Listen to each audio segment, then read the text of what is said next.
जय जिनेन्द्र। Vardhman education and research institute की तरफ से आप सभी का उत्तराधायन सूत्र का 33वां सूत्र कर्म प्रकृति के अध्ययन तथा विवेचन प्रोग्राम में आप सभी का बहुत बहुत स्वागत है। आज हमारा 44वां क्लास है। परम पूज्य प्रीति सुधा जी महाराज साहब की सुशिष्या स्वाध्याय प्रेमी पूज्य श्री संयम प्रीति जी महाराज साहब जी एवं सौ शकुंतला जी चोरडिया इनके मुखारविंद से उत्तराधायन सूत्र की कड़ी चालू है और आप सभी जन बहुत ही अच्छी तरह से अध्ययन कर रहे हैं, इसलिए तहे दिल से आप सभी का बहुत बहुत स्वागत है। संयम प्रीति जी महाराज साहब जी एक साथ मथेन वंदामी, भावपूर्वक मथेन वंदामी, श्रद्धा पूर्वक मथेन वंदामी। बोले शांतिनाथ भगवान की जय, आचार्य भगवंत की जय। नमो अरिहंताणं, नमो सिद्धाणं, नमो आयर्याणं, नमो वत्सायाणं, नमो लोये सवसाहुणं। एसो पंच नमोकारो सव पावपनासनो मंगलानं च सव्येसिं परमं हवहि मंगलम् परमं हवहि मंगल। श्री स्वामी महाराज आपकी आज्ञा, भगवान आपकी आज्ञा, गुरु गोविंद जी महाराज आपकी आज्ञा। उत्तराधायन सूत्र के 33वें अध्ययन के ऊपर विवेचन करने की आज्ञा चाहते हैं। परम आदरणीय, परम वंदनीय, परम पूजनीय 24 तीर्थंकर भगवान, पंच परमेश्वरी भगवान तथा ज्ञानी, ध्यानी, त्यागी, तपस्वी समस्त ऊर्जा महापुरुषों के चरणों में भावपूर्वक वंदन। आराध्य गुरुदेव पूज्य श्री आचार्य भगवान तपसी जी महाराज साहब, पूज्य श्री माता जी महाराज साहब आदि समस्त ऊर्जा महापुरुषों के चरणों में भावपूर्वक वंदन। संस्कार भारती वाणी भूषण पूज्य श्री प्रीति सुधा जी महाराज साहब के चरणों में भावपूर्वक वंदन। यहाँ उपस्थित सभी धर्म प्रेमी, श्रद्धावान, जिज्ञासु भाइयों तथा सुशील बहनों, हम लोग गोत्र कर्म का फल देख रहे हैं। गोत्र कर्म में क्या क्या फल मिलता है, कैसे कैसे कर्म बांधते भी है और कैसे उसका फल मिलता है। तो उसमें गोत्र कर्म की ये विशेषता है कि इसमें जो 8 मद की बातें बताई गई है, 8 अहंकार की जो बातें बताई गई है, उन 8 बातों को न करने से उच्च गोत्र बनता है। उन 8 बातों का अहंकार करने से नीच गोत्र बनता है और उसके फल स्वरूप भी वे 8 बातें ही विशिष्टता से मिलती है। अगर नहीं किया है तो उसमें विशिष्टता से मिलती है और अगर हम उसका अहंकार करते हैं तो उन बातों में हीनता मिल जाती है। मतलब उन 8 बातों पर ही पूरा गोत्र कर्म डिपेंड है। गोत्र कर्म का हमने कल देखा था जाति मत, कुल मत, बल मत, रूप मत, तप मत, श्रुत मत, लाभ मत और ऐश्वर्य मत। तो श्रुत मत तक हमने देख लिया था। ज्ञान का अहंकार कैसे होता है, ज्ञान का अहंकार नहीं करना चाहिए, थोड़ा बहुत समझ में आ जाता है। समझ की बुद्धि हमारी बोध शक्ति अगर थोड़ी सी विकसित होती है तो उसका अहंकार करने जैसा कुछ नहीं होता है। अगर अहंकार करते हैं तो अगले भोग में हमें जो आध्यात्मिक ज्ञान हमारा प्रकट होना चाहिए वो ज्ञान हमारा दब जाता है। और अगर उसके ऊपर अहंकार नहीं करते हैं, उसको विनय के साथ पेश आते हैं, क्योंकि कहते भी है कि विद्या विनय न शोभते। विद्या के साथ अगर विनय है, ज्ञान के साथ विनय है तो ही वो ज्ञान फलीभूत होता है। तो वो हमें अध्यात्म की ओर ले जाता है, हमारा आंतरिक ज्ञान खोलने में वो मदद करता है। तो इस प्रकार हमने श्रुत मत तक देखा था। आज हम लाभ मत देख रहे हैं। लाभ मत जो है, लाभ मत में लाभ यानी क्या, कुछ प्राप्त होना, किसी चीज की प्राप्ति होना, जो हमारी इच्छा होती है, हमारे मन में जो भावनाएं होती है, बहुत सारी चीजें हमें अपेक्षित होती है कि ये चीज हमारे पास चाहिए, वो चीज हमारे पास चाहिए, ज्ञान हमारे पास चाहिए, धर्म की लगन हमारे पास चाहिए, या बाहर का वैभव चाहिए। इस प्रकार के बहुत सारी चीजें हमें अपेक्षित होती है। तो वो चीजें जब हमें प्राप्त होती है तो उन चीजों को प्राप्त कब होता, वे चीजें कब प्राप्त होती है, जब हमें सहजता से जो चीजें प्राप्त होती है उसके ऊपर हम अहंकार नहीं करते हैं, उसके ऊपर हम बहुत ज्यादा अपने आप को ज्यादा समझते हैं और अपनी श्रेष्ठता जाहिर नहीं करते हैं, तो वो चीजें हमें आसानी से प्राप्त हो सकती हैं। अगर उसके ऊपर हम अहंकार करें, थोड़ा बहुत लाभ हो जाता है, मन में जो चीज है वो तुरंत वो मिल जाती है, तो उसके ऊपर अगर हम अहंकार करते हैं तो फिर हमारा लाभ की जो हीनता है वो प्राप्त होती है। लाभ हमें प्राप्त नहीं होता है, फिर जो भी चीजें हमें चाहिए सामने है पर हम प्राप्त नहीं कर पाते हैं, ऐसी अवस्था हमारी आ जाती है। तो जो लाभ का मद नहीं करते हैं, लाभ का अहंकार नहीं करते हैं, सरलता से सहजता से उस लाभ का उपयोग लेते हैं, तो उनके जीवन में लाभ की विशिष्टताएं प्राप्त होती है। कौन सी विशिष्टता प्राप्त होती है? उनको सदैव कहीं पर भी, कहाँ पर, कभी भी, कहीं पर भी, कभी भी और कहीं पर भी उत्कृष्ट प्रकार का लाभ का अवसर प्राप्त होता है। वो जो भी चाहे, जहाँ भी जाते हैं, जो भी काम करते हैं, जो भी अपेक्षा रखते हैं, तो तुरंत उसका लाभ उनको प्राप्त हो जाता है। स्वयं को तो लाभ होता ही है, ऐसे व्यक्ति का अस्तित्व भी बहुत बड़ा काम करता है। सामने वाले व्यक्ति को अगर किसी चीज में अड़चन आ रही है, किसी चीज में उसको परेशानी है, तो ये जिसके पास लाभ का मद नहीं है, लाभ की विशिष्टताएं है, वो व्यक्ति जब जाता है, उसके सामने जाता है, तो उस सामने वाले व्यक्ति का भी लाभ हो जाता है, उसको भी लाभ की प्राप्ति हो जाती है। इस प्रकार इसकी विशेषता है। इसमें हम लोग देखते हैं कि श्रीपाल राजा का चरित्र जो होता है, श्रीपाल मैना सुंदरी नवपत की आराधना जब करते हैं, तब श्रीपाल मैना सुंदरी की रास पड़ी जाती है। उसमें श्रीपाल राजा को बहुत बड़ी कहानी है, इतनी कहानी हमें नहीं देखनी है। सिर्फ श्रीपाल का कोढ़ जब पूरी तरह से दूर हो चुका था, मैना सुंदरी के कारण से उन्होंने नवपत की आराधना की थी, और उस आराधना के कारण से उनका शरीर एकदम सुवर्ण जैसा एकदम सुंदर शरीर बन गया था। तो सुंदर शरीर बनने के बाद वो अपने ससुराल में राजा पहुपाल के राज्य में ही रहते थे। मैना सुंदरी को पिता अपने बेटी जवाई को अपने राज्य में लेके आए थे, और वे वहीं पर रहते थे। तो ये रोज घूमने वगैरह जाते थे, इतना देव कुमार जैसे लगते थे। तो देव कुमार जैसे लगते थे, तो बगीचे में ऐसे ही घूम रहे थे, तो एक बार वो मालन की छोटी पोती थी, उसने अपनी दादी से पूछा कि दादी, ये ऐसा देव कुमार जैसा पुरुष हमारे बगीचे में रोज कौन आता है, कौन है ये व्यक्ति? तो दादी ने कहा कि बेटा ये अपने राजा जी के जवाई है, राजा जी के जवाई है। राजा जी के जवाई कहा, ये शब्द श्रीपाल जी ने सुना और कहा कि राजा जी के जवाई, मैं अपने नाम से नहीं पहचाना जाता, मैं मेरे पिता के नाम से नहीं पहचाना जा रहा हूँ, मेरे ससुर के नाम से मेरी पहचान हो रही है। मतलब मेरे में कितनी ज्यादा कितना मैं हीन हूँ, कितना मतलब पराधीन हूँ मैं, कि अपनी पहचान मैं कर नहीं पा रहा हूँ, पुरुषार्थहीन हूँ। तो इस प्रकार चिंतन करते करते उन्होंने सोचा कि अब मैं यहाँ पर नहीं रहूंगा, मैं अपने पुरुषार्थ से अपने भाग्य की परीक्षा करूंगा और जाऊंगा मैं। और इस प्रकार उन्होंने बहुत आग्रह किया, राजा ने बहुत समझाया किया, पर वो अकेले निकले हैं, अकेले प्रवास में निकलते हैं, और साथ में कुछ भी नहीं लेते हैं। ससुर जी के यहाँ से इतना बड़ा राज्य था, इतने बड़े नौकर चाकर, रथ पालकी सब कुछ था, पर इन्होंने कुछ भी नहीं लिया। सिर्फ अपनी बचपन की छोटी सी कट्यार जो थी, वो कट्यार साथ में ली, और वो अपनी अंगूठी एक साथ में थी, क्योंकि वो राजपुत्र ही थे, तो कट्यार और अंगूठी साथ में थी, बस उतना ही साथ में लिया और वो अकेले चल पड़े। अब निकल निकल गए, साथ में कुछ भी नहीं लिया, खाने की वस्तुएं, पीने की वस्तुएं कुछ भी नहीं लिया, पैदल ही वो यात्रा पर निकल पड़े। और जैसे ही निकले, तो जाते जाते उज्जैनी नगरी के आगे के जंगल में पहुंचे, वन में पहुंचे।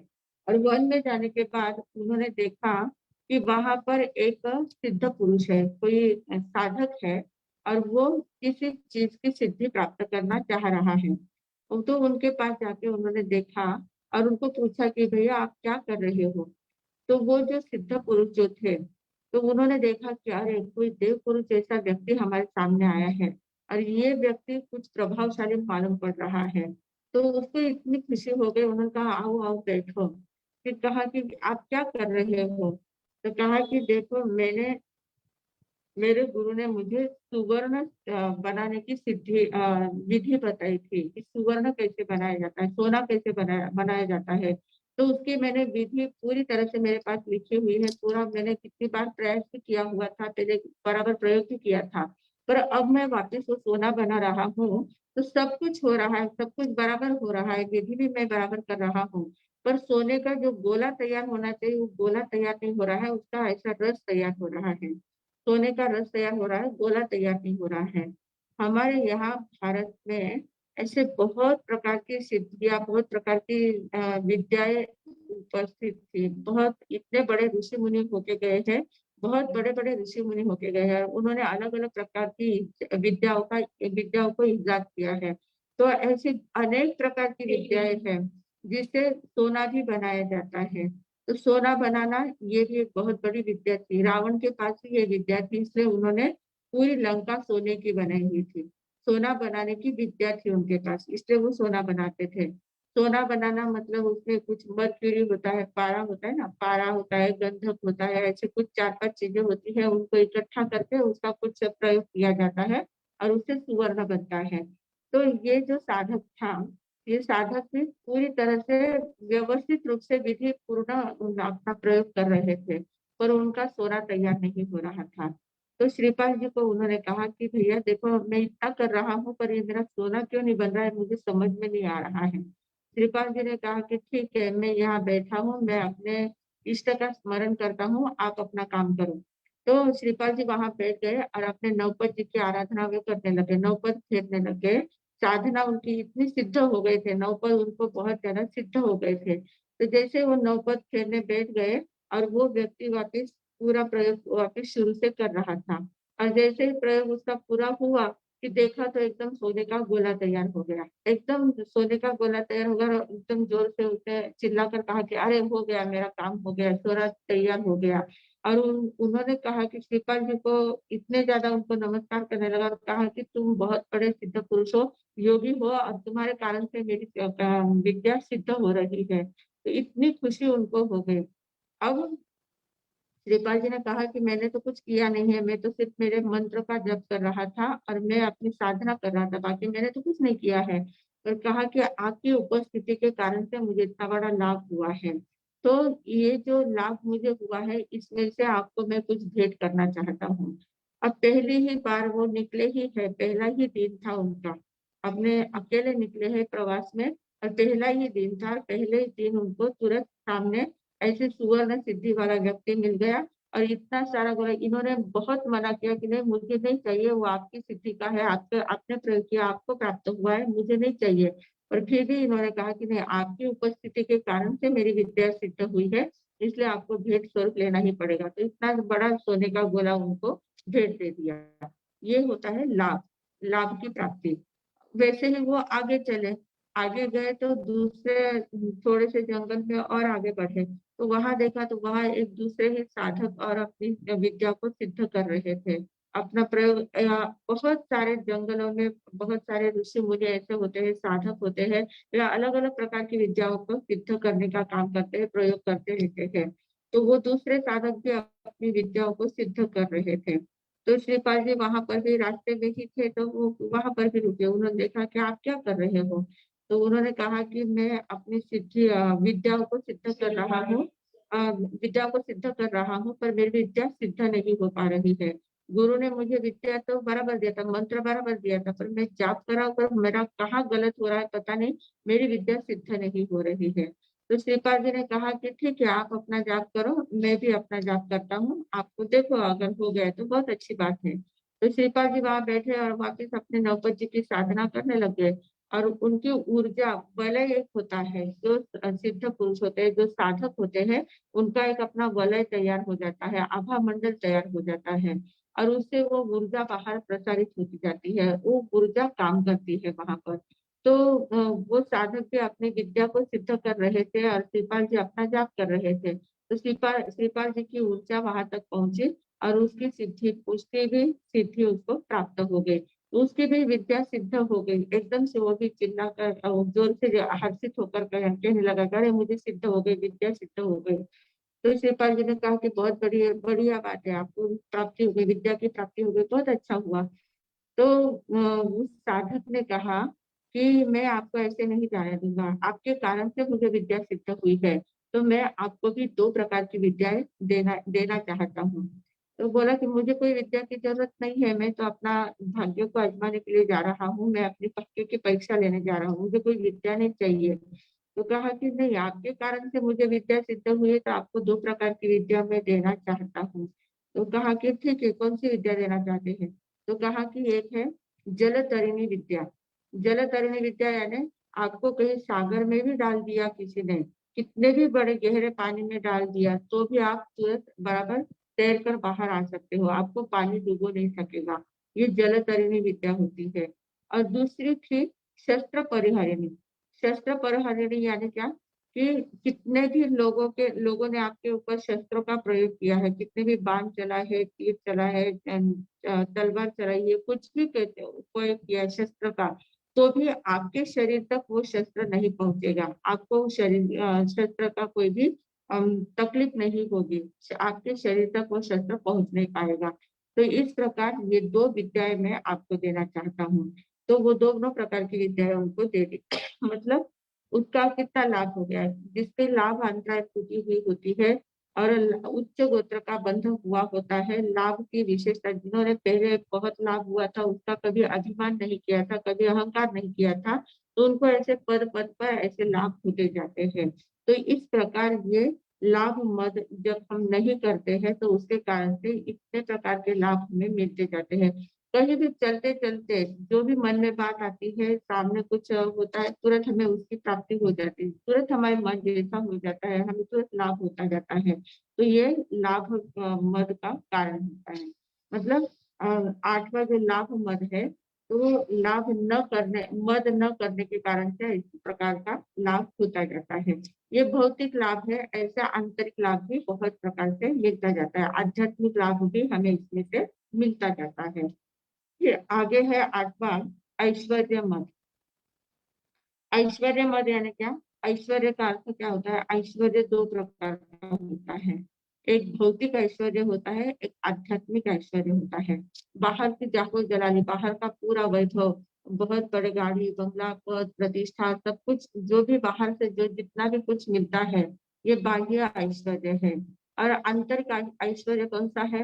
अंतर में अनेक प्रकार की रिद्धियां सिद्धियां प्राप्त होती है, अनेक प्रकार से ज्ञान खुलता जाता है, शक्तियाँ अलग-अलग प्रकार की जागृत हो जाती है, ऊर्जा इतनी पॉजिटिव हो जाती है कि जहाँ भी जाते हैं आभा मंडल इतना शुद्ध हो जाता है कि जहाँ भी जाते हैं वातावरण को एकदम शुद्ध पवित्र बनाते हैं, निर्मल बनाते हैं, शांत बनाते हैं।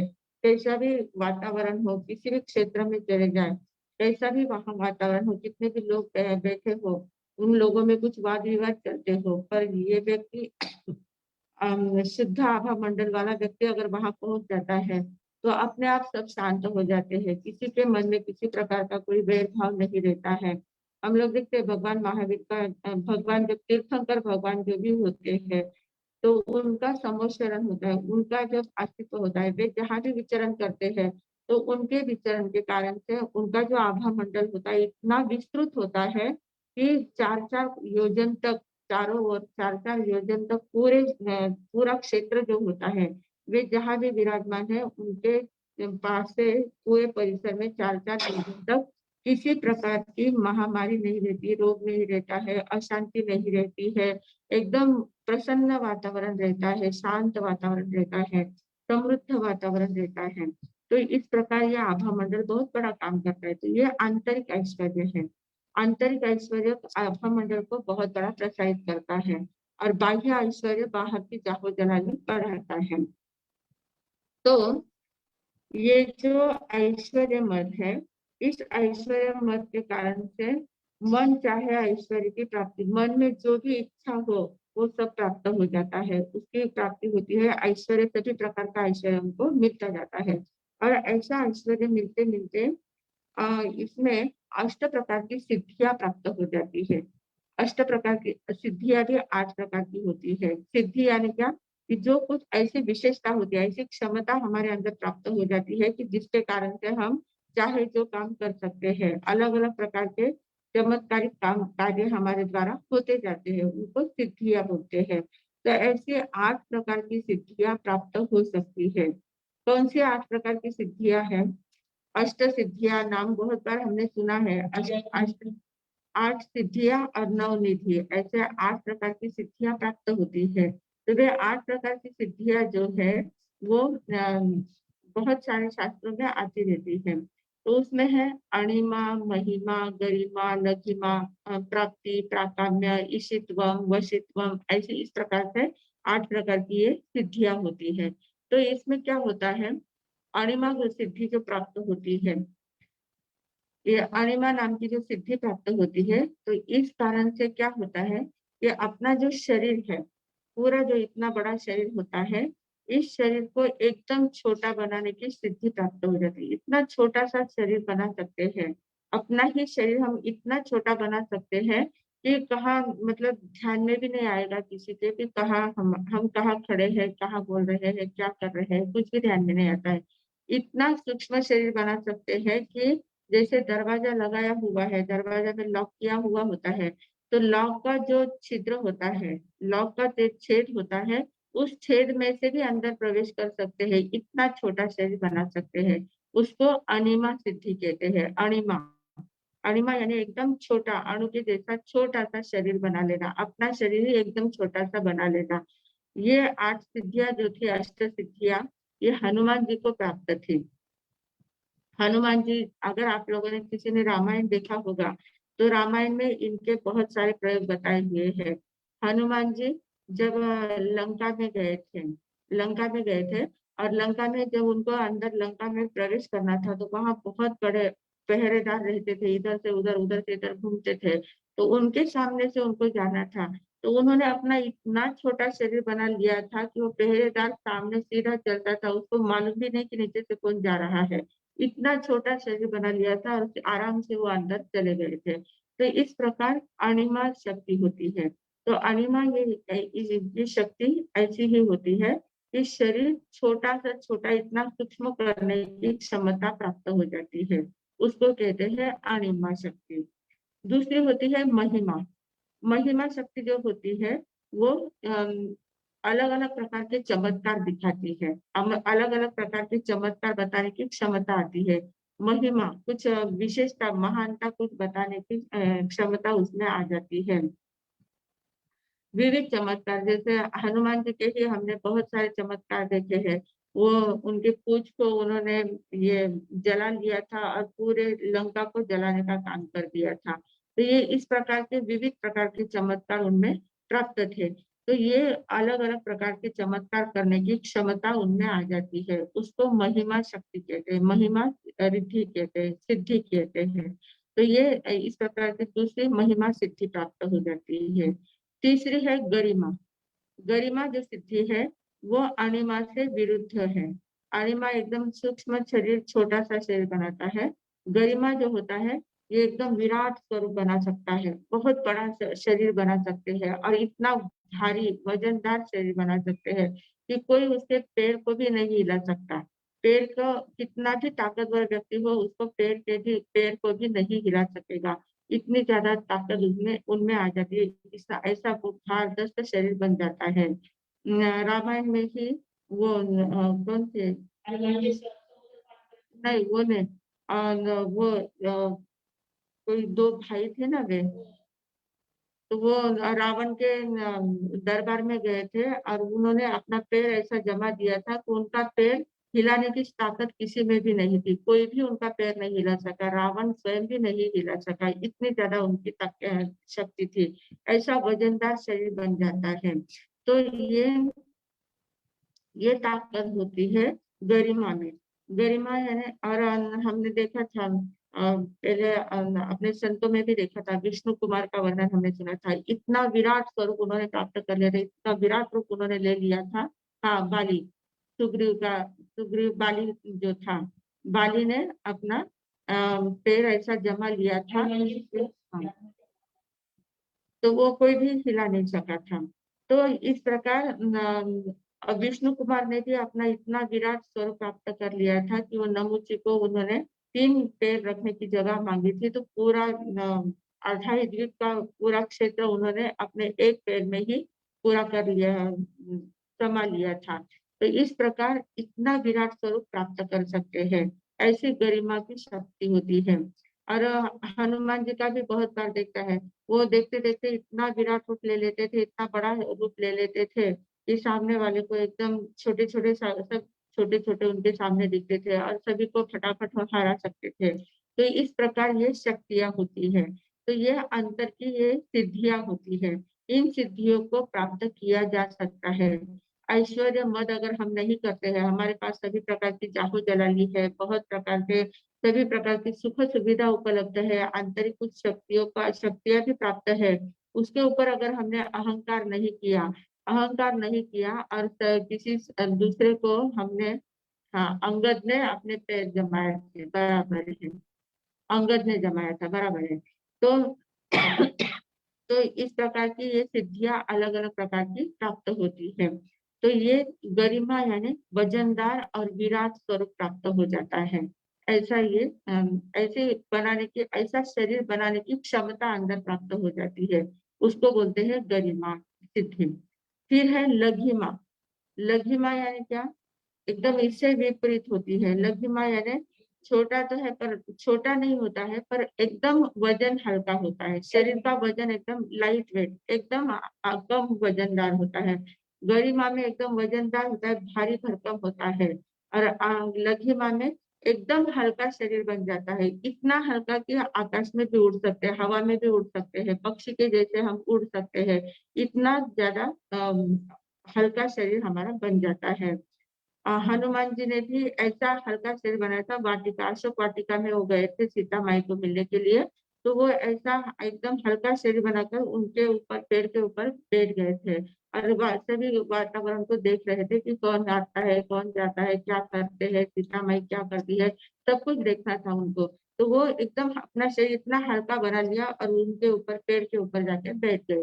तो ऐसा इतना आकाश में उड़ सकते हैं, पेड़ पर बैठ सकते हैं, डाली पर बैठ सकते हैं, जैसे पंछी उड़ता है वैसे शरीर भी हमारा उड़ सकता है, इतना ज्यादा हल्का शरीर बन जाता है। मतलब ग्रेविटेशन पावर एकदम कम करती है, ग्रेविटेशन पावर ही नहीं रहती है धरती में, इस प्रकार का हल्का हल्का शरीर हमारा बन जाता है।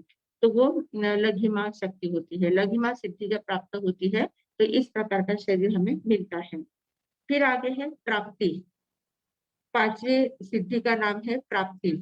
प्राप्ति का अर्थ क्या होता है? प्राप्ति यानी क्या?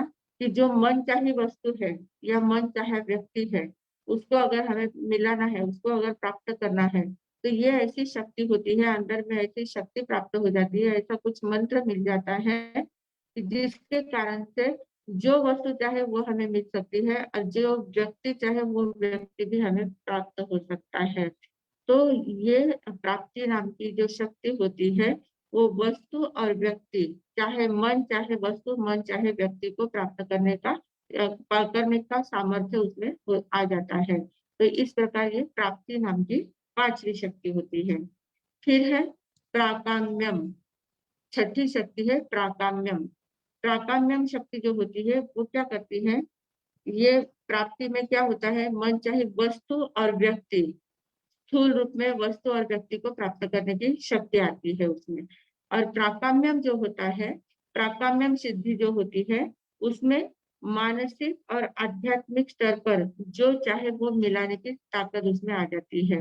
मानसिक, मन में जो भी चीज आती है, मानसिक रूप से शांति मिलानी है, मानसिक रूप से जो भी चिंतन मनन का विषय प्राप्त करना है, जो भी सोचने का ढंग प्राप्त करना है, जो भी जिस जिस बातों का चिंतन करना है, वो सभी बातें ऐसे स्पष्ट स्पष्ट होती जाती है, तुरंत ध्यान में आ जाता है। जो जिस बात का चिंतन करते हैं वो बात तुरंत ध्यान में आ जाती है, उसकी सूक्ष्मता ध्यान में आ जाती है।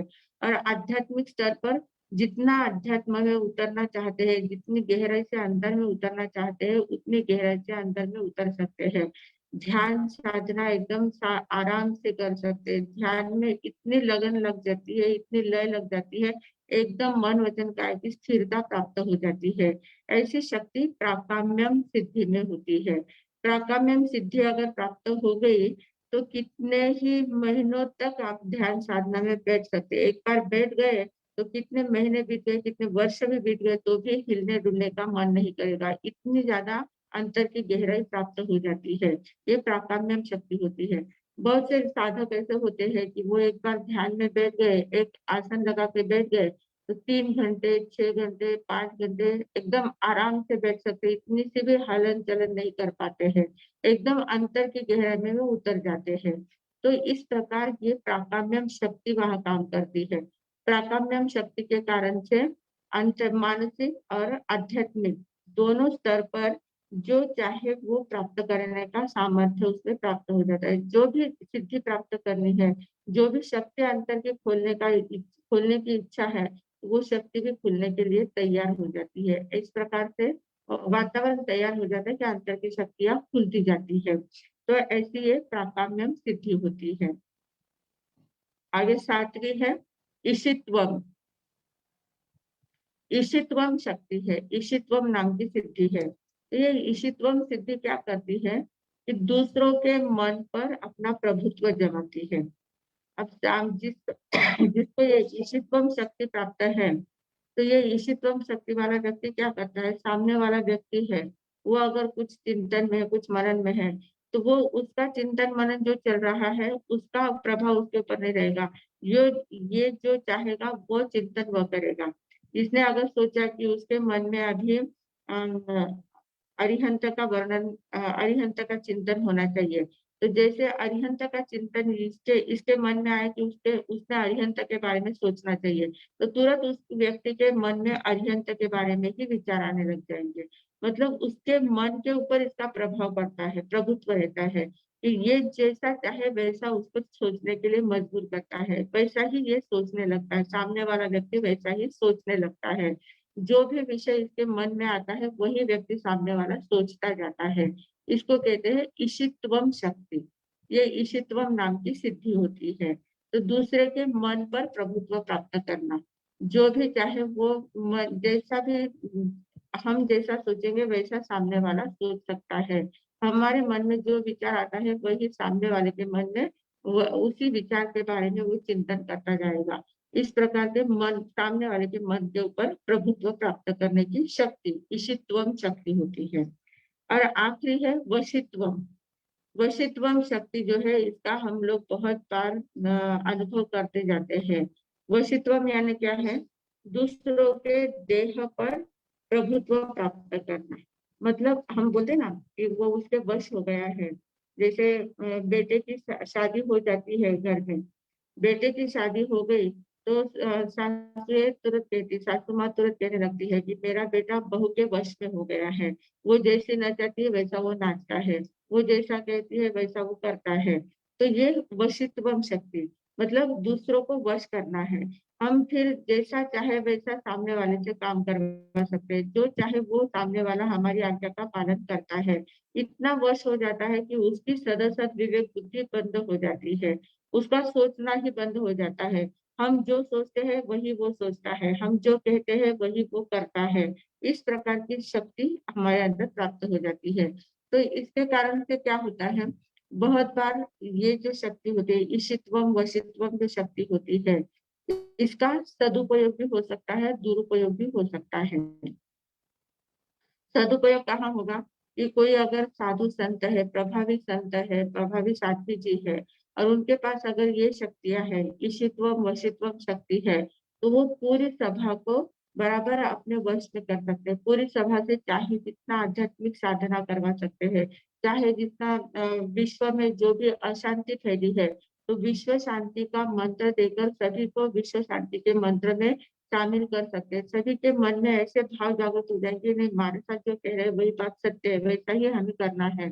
तो इस प्रकार की अंतर की शक्ति का उपयोग सदुपयोग करके विश्व शांति का काम करते हैं, आध्यात्मिक प्रगति का काम होता है।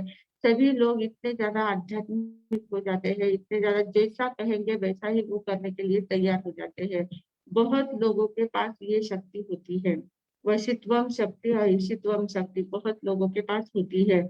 इसलिए वो जैसा भी थोड़ा आजकल तो बहुत ज्यादा प्रवचन भी बहुत आते हैं, क्लासेस भी बहुत ज्यादा ज्यादा चलते हैं, कोर्सेज भी अलग अलग प्रकार के चलते हैं। जो प्रभावशाली बोलने वाला व्यक्ति होता है, जिसका प्रभाव अच्छा पड़ता है, तो तुरंत उसकी बात को सब लोग मान लेते हैं। वो जो भी कहते हैं सब लोग तुरंत उसके बातों में आ जाते हैं और वो जो कहे के वैसा करने के लिए तैयार हो जाते हैं। तो ये अच्छी बातें कहे फिर तो अच्छा है, जिंदगी की जीवन में एक नई दिशा देना, ये बात तो बहुत अच्छी है। नई दिशा मिलती है और वैसा ही करने का मन करता है, प्रगति प्रगति होती जाती है, आंतरिक प्रगति होती जाती है, ये बात तो बहुत अच्छी है। पर बहुत लोग ऐसे होते हैं कि उनका व्यक्तित्व प्रभावशाली होता है, पर वो गलत दिशा बताते हैं, गलत दिशा में ले जाने का काम करते हैं और उस गलत दिशा के कारण से सभी का नुकसान नुकसान होता जाता है, बहुत गलत काम होता जाता है। तो दोनों का प्रभाव होता है। वशित्वम और ईशित्वम ये शक्ति ऐसी है कि व्यक्ति के मन पर और शरीर पर दोनों पर काम करती है। और वो काम क्योंकि जो जिसके पास वो शक्ति है वो क्या करता है, सामने वाले की बुद्धि को बंद कर देता है, बुद्धि चलाने नहीं देता है। सामने वाले की बुद्धि नहीं चलती है तो फिर इसके मन में जो बात आती है वही वो करने लग जाता है। तो इस कारण से अगर अच्छा किया तो ठीक है, नहीं तो बुरा किया तो बहुत बड़ा पतन का कारण कारण हो जाता है। और बुरा जब करते हैं, बुरी दिशा में अगर उसका उपयोग करते हैं तो ये सिद्धियां ज्यादा दिन तक उनके पास टिकती नहीं है। बुरा करने लग जाते हैं, अगर दूसरे का अहित करने लग जाते हैं, दूसरों को गलत मार्ग पर चलाने का काम करते हैं, दूसरों को गलत सोचने के लिए मजबूर करते हैं, तो ये शक्तियां उनके पास ज्यादा देर तक टिकती नहीं है और इन शक्ति का प्रभाव कम कम होने लग जाता है। और प्रभाव कम होने के कारण से फिर ये शक्तियां गायब हो जाती है और नीच गोत्र का बंधन हो जाता है। अगर इन शक्तियों का हमने सदुपयोग किया, अगर इतनी शक्तियां अगर प्राप्त हुई है, इनमें से कोई भी शक्ति प्राप्त हो सकती है, कोई भी शक्ति किसी को भी प्राप्त हो सकती है, पर वो प्राप्त होने के बाद उसका अगर हम सदुपयोग करते हैं, उसका अगर सही उपयोग करके सामने वाले का फायदा उससे होता है, उनका उनके जीवन को नई दिशा मिलती है, नया आयाम, जीवन का नया आयाम खुलता जाता है। अगर ऐसी बातें होती है तो हमारा उच्च गोत्र का बंध भी होता है और हमारी शक्तियां भी खुलने लग जाती है, हमारा आंतरिक ऐश्वर्य भी बढ़ने लग जाता है। तो ऐसा ये ऐश्वर्य मद है, बहुत महत्वपूर्ण ऐश्वर्य मद है। और ये ऐश्वर्य मद जितना जितना हमारा खुलता जाएगा, जितना हम अहंकार कम करते जाएंगे, इसके जितनी भी शक्तियां प्राप्त हो गई तो भी उसके ऊपर अगर हमें अहंकार नहीं आया है तो ये शक्तियां काम करती है। अगर अहंकार आ गया है, हम उसमें बहुत अपने आप को ज्यादा समझने लग जाते हैं, तो फिर ये शक्तियां धीरे धीरे कम होती जाती है। तो इस प्रकार ये गोत्र कर्म की 8 प्रकार की बातें हमने देखी है। ये 8 मद जो है, 8 मद करने से इन 8 बातों की हीनता मिटती है, 8 मद को नहीं करने से इन्हीं 8 बातों में विशिष्टताएं प्राप्त होती जाती है। इतना सीधा सरल इसका हिसाब है, इसमें बहुत ज्यादा कठिनता कुछ भी नहीं है। इसके आगे नाम कर्म गोत्र कर्म जो है, गोत्र कर्म के बंध के और भी कारण हैं। उच्च गोत्र को कैसे बांधा जाता है, नीच गोत्र को कैसे बांधा जाता है, ये 8 बातें तो बताई है, पर तत्वार्थ सूत्र में, कर्म ग्रंथ में अलग अलग बातें भी बताई गई है। तो उनमें से हम कुछ बातों को थोड़ा सा देखेंगे। तो पहली बात है, आत्मनिंदा करने से उच्च गोत्र का बंध होता है। आत्मनिंदा करना मतलब क्या, हमारे अंदर अगर कोई दोष है, हमारे अंदर अगर कोई अवगुण है, तो उस अवगुण को हमें प्रकट करना चाहिए, उस अवगुण को, दोष को बाहर निकालना चाहिए, उस दोष को दबा कर नहीं रखना है। बहुत लोगों को क्या आदत होती है, अपने दोषों को तो छिपा देते हैं और अपने छोटे से गुण, अगर एकदम गुण का थोड़ा सा अंश है, उसको बहुत ज्यादा रूप में बाहर प्रकट करते हैं। तो जो अपने दोषों को छिपाते हैं और गुणों को प्रकट करते हैं, वे नीच गोत्र का बंध करते हैं। और जो अपने दोषों को प्रकट करते हैं और गुणों को छिपाते हैं, गुणों को छिपाते हैं और दोषों को प्रकट करते हैं, तो उनका उच्च गोत्र का बंध होता है। कितनी सीधी सरल बात है। अपने गुणों को दबाना है, छिपाना है और अपने दोषों को प्रकट करना है, तो उसके कारण से उच्च गोत्र का बंध होता है। और वैसे ही दूसरों के गुणों को प्रकट करना है और दूसरे के दोषों को दबाना है। पर प्रशंसा, दूसरों की प्रशंसा करना है, दूसरे में छोटे के गुण दिखे तो उसको बड़ा एनलार्ज करना है, बड़ा करके बताना है कि कितना गुणवान व्यक्ति है, कितने गुण है तुम्हारे, कितने अच्छी बातें हैं तुम्हारे अंदर। हर एक के व्यक्ति में कुछ ना कुछ अच्छाई होती ही है, सिर्फ बुराइयाँ किसी में नहीं होती है, अच्छाइयाँ भी बहुत होती रहती है, पर उन अच्छाइयों की ओर हमारी दृष्टि जानी चाहिए।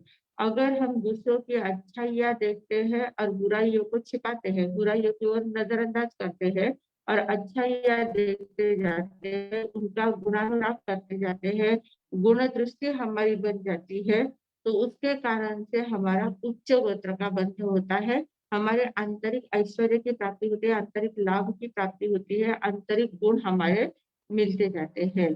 तो तो इस प्रकार ये बातें होती है। आत्मनिंदा करना और दूसरों की पर प्रशंसा करना। स्वयं की निंदा करना है, स्वयं के गुणों को ढकना है, दोषों को प्रकट करना है। सामने वाले के दोषों को ढकना है और गुणों को प्रकट करना है।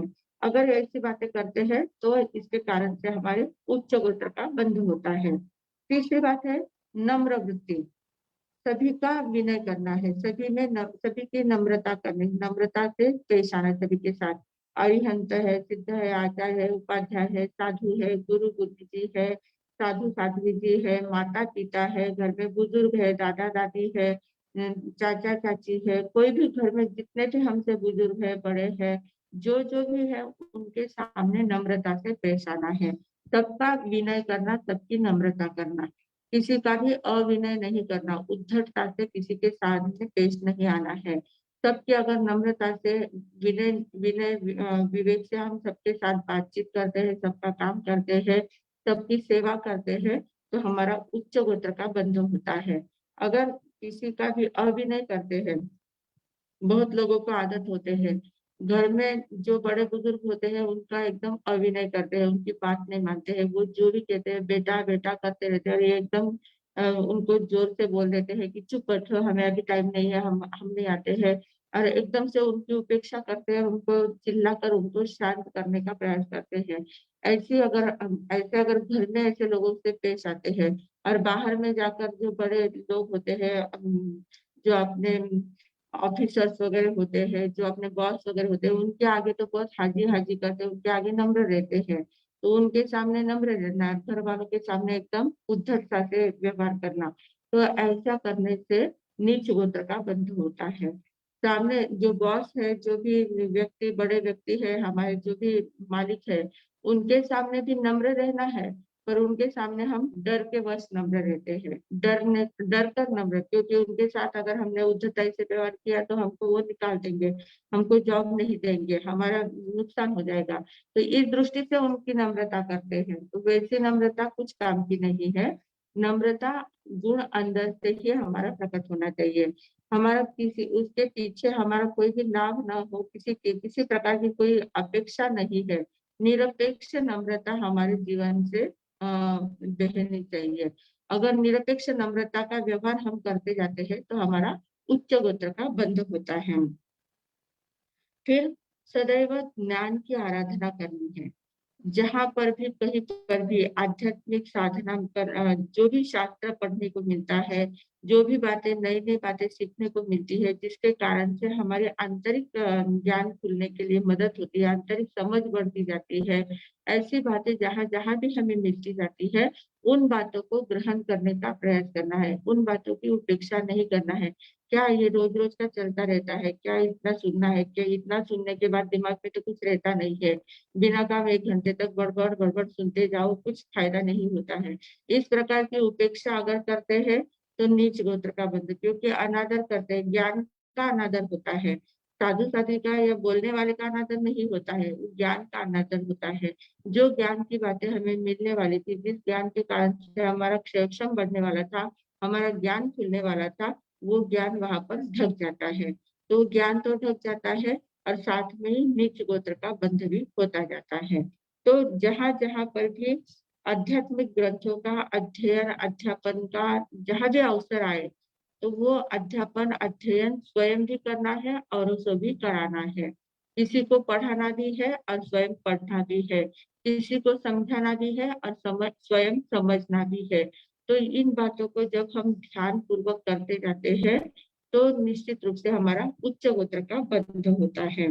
तो ये सारी बातें कुछ तत्वार्थ सूत्र में कही है, कुछ कर्म ग्रंथ में कही है, कुछ अपने शास्त्र में जो आती है वे सारी बातें कहने का प्रयास किया है। तो ये जो 8 भेद पहले हमने देखे हैं, जाति मत, कुल मत आदि जो 8 भेद है, इन 8 भेदों से, 8 प्रकार के मदों से जितना हम दूर रहते हैं उतना अंतर में ज्यादा उतरते जाते हैं, उतनी आंतरिक शक्ति हमारी खुलती जाती है। जितना इन 8 बातों से बातें 8 मद जो है, 8 मद अगर दूर रहे तो हमारे आंतरिक हम जाते हैं, अंतर में जाते हैं, आंतरिक गुण प्रकट होते जाते हैं। और इन 8 मदों में जितना हम नजीक नजीक जाते हैं, जितना ज्यादा मद करते हैं, जितना ज्यादा अहंकार करते जाते हैं, उतने उतने हम अंतर से दूर होते जाते हैं। मद से दूर रहे तो अंतर के नजीक जाते हैं, अंतर मद से नजीक, मद के नजीक गए तो अंतर से दूर हो जाते हैं। इस प्रकार की ये एक प्रकार की पहेली जैसा ये सूत्र है। तो इसलिए हमें ये सोचना है कि ये 8 प्रकार के जो मद बताए गए हैं, उन मदों के स्वरूप को व्यवस्थित रूप से समझने के बाद इन मद से हमें दूर रहना है, आंतरिक शक्तियों को प्राप्त करना है, अंतर में, अंतर के निकट पहुंचना है, अपने आत्मा के पास पहुंचना है, आत्मा की शक्ति को जागरूक करना है, आत्मा के गुणों को प्रकट करना है। तो ये अगर हम करते रहे तो मदों से, इन 8 मदों से दूर रहने का प्रयास करना चाहिए। अगर इस प्रकार करते हैं तो हमारा निश्चित रूप से उच्च गोत्र भी बनेगा, आंतरिक शक्तियां भी खिलती जाएगी, 8 प्रकार की सिद्धियां जो है वो भी हमारे जीवन में अवतरित होगी और अनेक प्रकार के लाभ हमें प्राप्त हो सकते हैं। तो इसी प्रकार सभी को गोत्र कर्म में उच्च गोत्र की प्राप्ति हो और उच्च गोत्र में सभी प्रकार के लाभ मिलते रहे। इन्हीं सद्भावनाओं के साथ मैं विराम लेती हूँ। ओम शांति।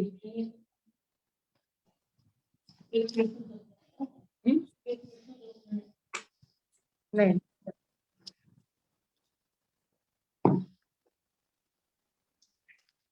मथे मंदा में मेरे से हाँ आवाज दयामय, आवाज आ रही है ना? हाँ हाँ हाँ आ रही है।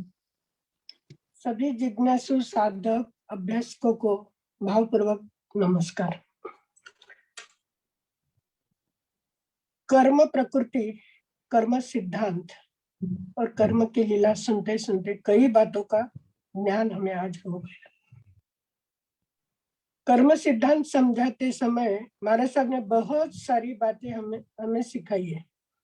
और आज तो हम हमेशा बोलते हैं नवनिधि, अष्ट सिद्धियां, खाली शब्द में मालूम था कि अष्ट सिद्धियां क्या है या नवनिधि क्या है, लेकिन आज अष्ट सिद्धियों की इतनी अच्छी तरह से जानकारी हुई और गोत्र कर्म बंधने में अष्ट सिद्धियां कैसे काम करती है इसकी जानकारी हुई।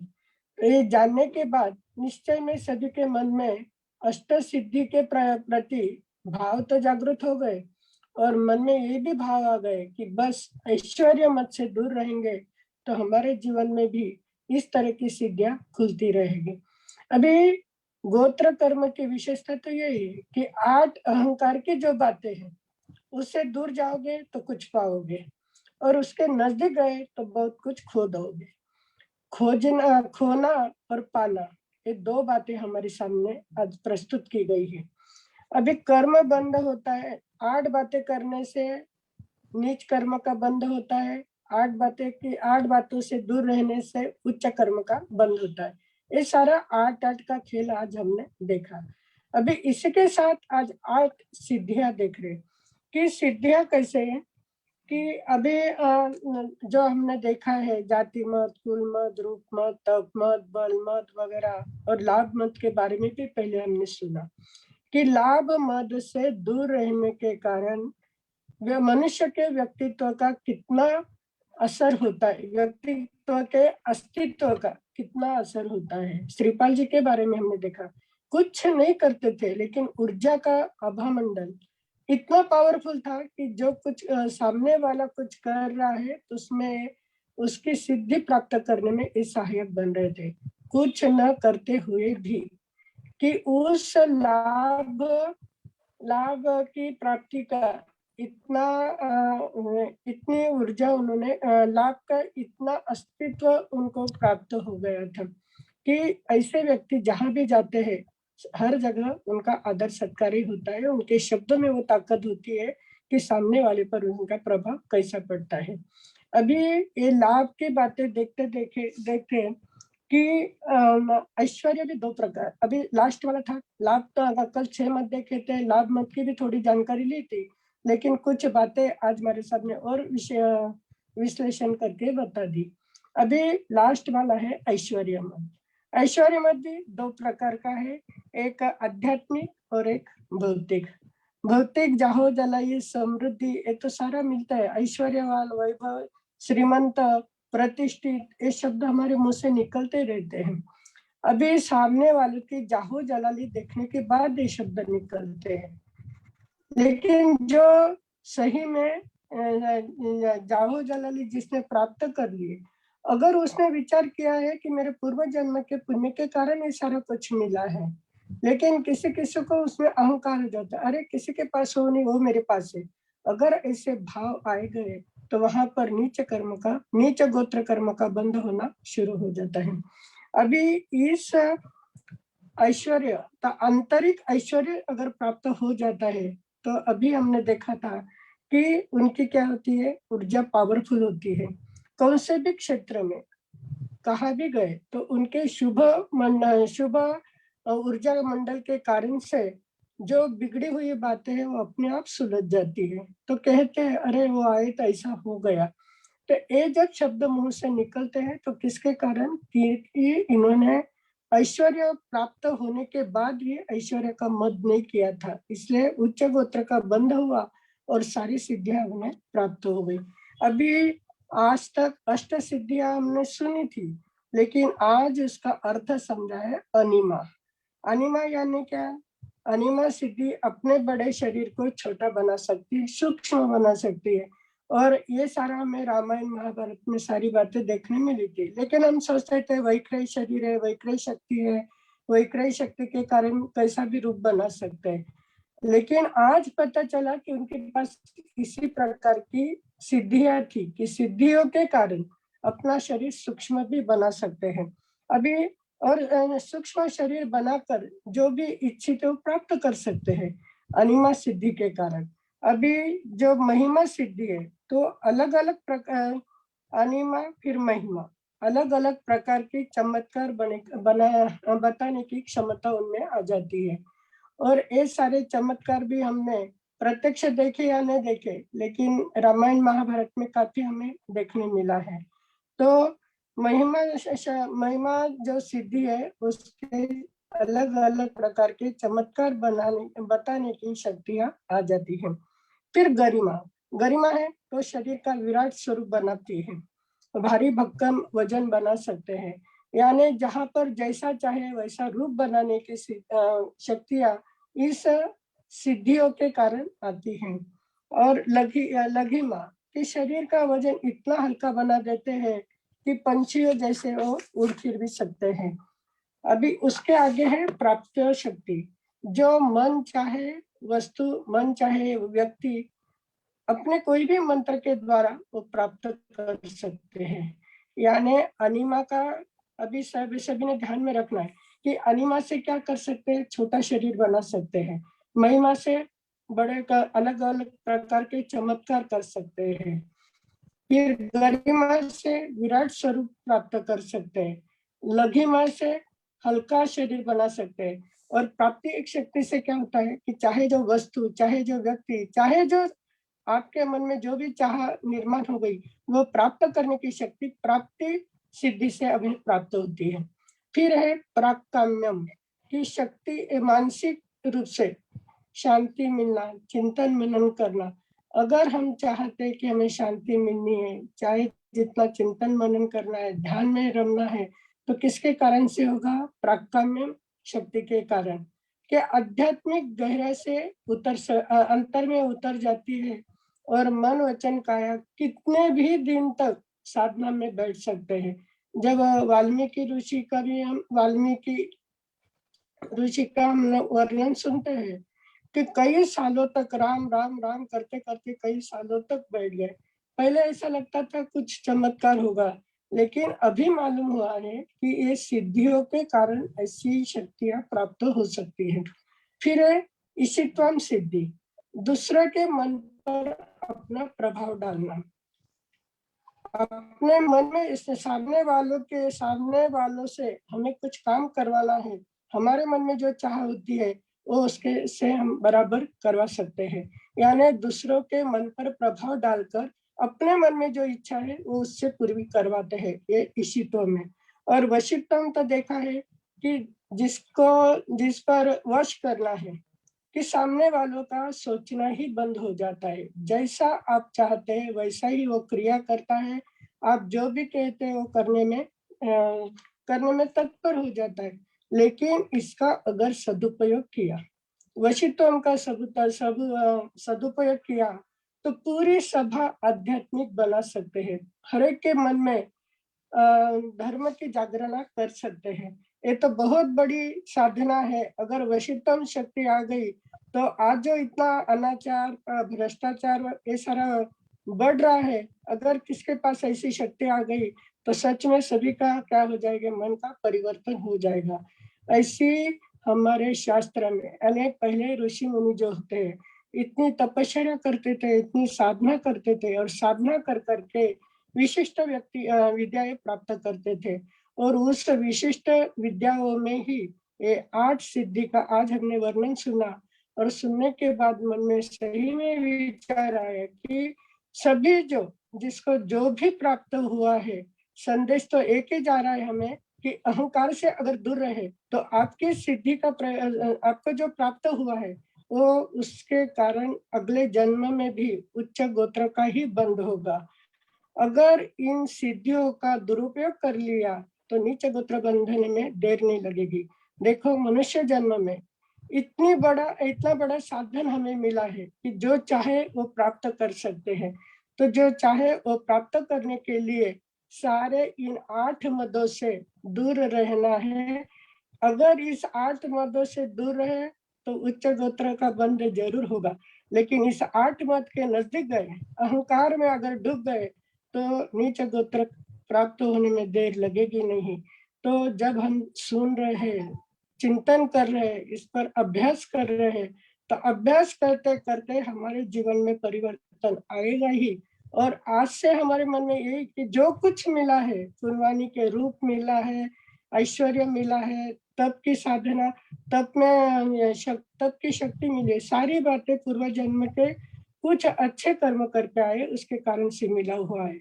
अगर उसको वैसे ही कर्मकृत अगर मान लिया, मनुष्यकृत कुछ नहीं, कर्मकृत सारा कुछ हो रहा है, अगर ऐसी भावना हमारी बनी रही तो निश्चय में उच्च गोत्र की ही प्राप्त होगी और हम चाहे वो प्राप्त कर सकेंगे। इसी मंगल भावना के साथ मैं विराम देती हूँ। वाह, बहुत सुंदर। हो रह गया गोत्र कर्म बंध के कारण। हाँ, वो सभी को धन्य आए, आत्मनिंदा पर प्रशंसा।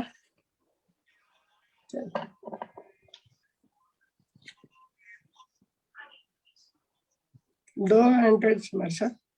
हाँ हाँ, 100 वालों को मैं अनम्यूट ही कर रही हूँ। वर्षा जी, संचित आपको अनम्यूट किया है।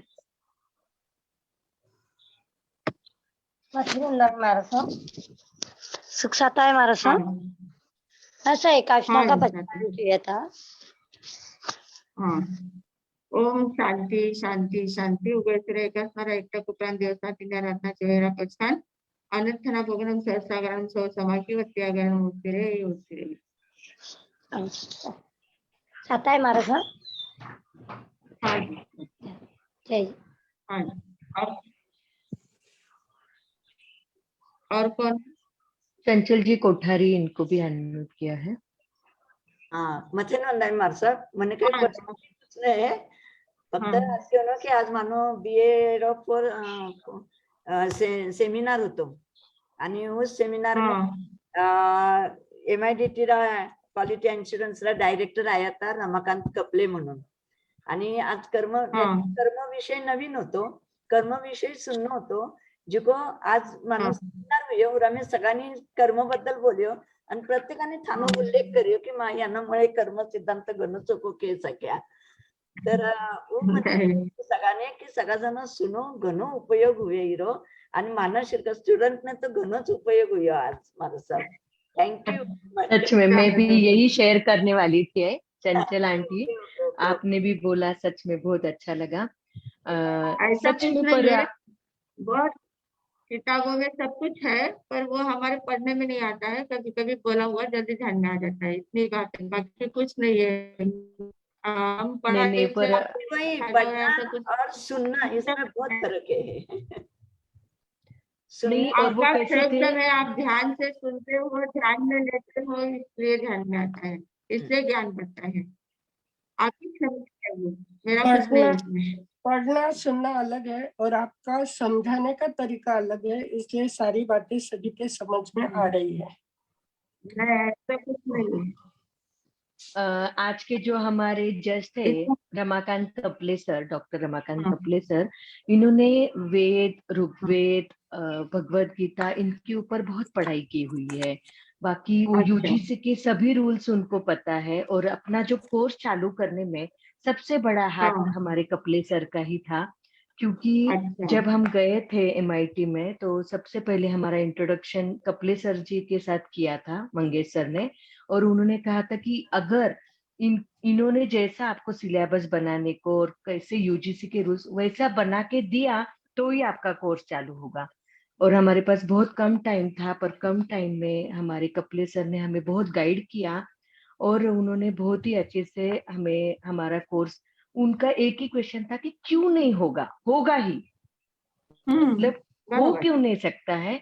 और प्राकृत एंड जैन स्टडी के प्रोग्राम के लिए उनका सबका कहना था कि सिर्फ प्राकृत स्टडी ऐसा नाम दे, प्राकृत एंड जैन स्टडी ऐसे नाम देने के लिए भी उन्होंने मुझे बहुत बल दिया और कॉन्फ्रेंस में उन्होंने मुझे बोलने लगाया कि जैन शब्द क्यों नहीं लगाया जाए, लगाना ही पड़ेगा, क्योंकि जैन शास्त्र में ही सबसे मतलब सबसे हमारा जूना शास्त्र है, उसके पहले तो और कोई शास्त्र था ही नहीं। तो जैन शास्त्र ये जैसे बौद्धिक शास्त्र है, बुद्धिज्म है, वैसे जैनिज्म भी हमारा बहुत ही बड़ा पुराना विषय है, पुराना है। तो इस विषय को हमको पक्का जैन स्टडीज ऐसे नाम से हमें चाहिए।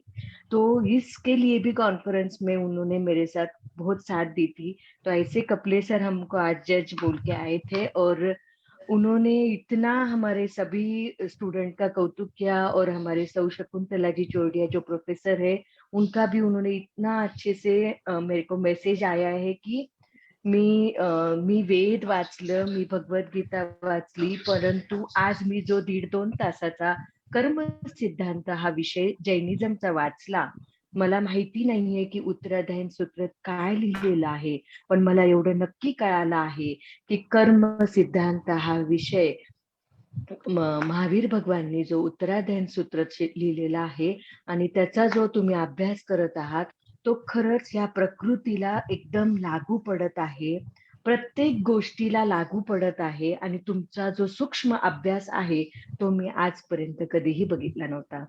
तर मला खूप, मलाच माझंच भाग्य आहे की तुम्ही मला जज म्हणून बोलवलं, कारण तुम्ही एवढे सुंदर सगळेजण अभ्यास करताय आणि तुमच्या क्लासमध्ये मी बघितलं की 74 वर्षाच्या पासून तर तुमच्या क्लासमध्ये 30 वर्षाच्या पर्यंत विद्यार्थी आहेत। म्हणजे असा क्लास मी कधीही माझ्या आयुष्यात बघितला नव्हता, हा क्लास मी पहिल्यांदा बघितला। आणि खरंच तुमच्या प्रोफेसरांचं, तुमच्या गुरु भगवंतांचं खूप खूप कौतुक करावं तेवढं कमी आहे।